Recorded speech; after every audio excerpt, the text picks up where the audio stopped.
Hi, welcome to Dora's kitchen. ఈరోజు special ఏంటంటే వేసవి తాపాన్ని తగ్గించే చల్లచల్లని పెరుగువడ చేసేద్దాం రండి. Let's start.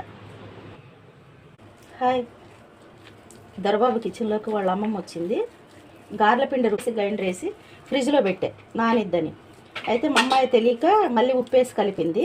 అది కసివైంది. మరి వేస్ట్ చేయటం ఎందుకు? అందులో నేను పెద్ద పెద్ద ఉల్లిపాయలు 2 తీసుకున్నా.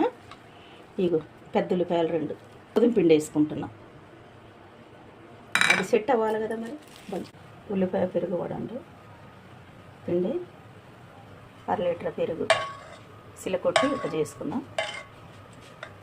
దాంట్లోకి కొత్తిమీర, కరివేపాకు, కొంచెం వాటర్ ప్లేట్లో పోసుకొని ఇక్కడ పక్కన పెట్టుకున్నా.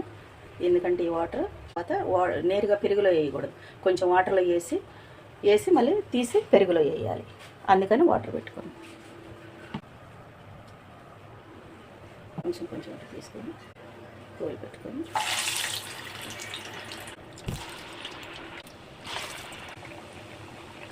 చెయ్యి తడి చేసుకోండి, అప్పుడు గారి మంచిగా వస్తుంది.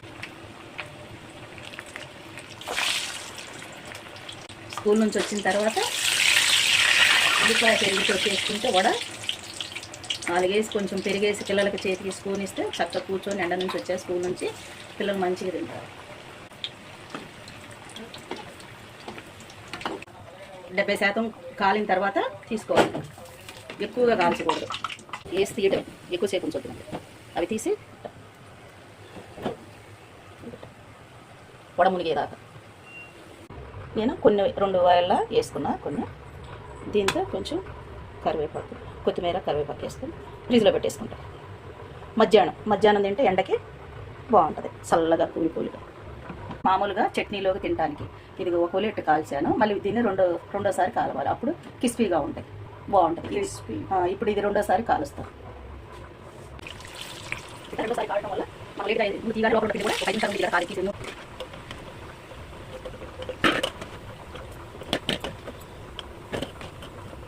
పెరుగు వడ ఫ్రిడ్జ్లో పెట్టి తీసా. ఇలా ఎండాకాలం ఇట్లా ఫ్రిడ్జ్లో పెట్టి పెరుగు వడ ఇలా తింటే టేస్టీగా సూపర్గా ఉంటుంది.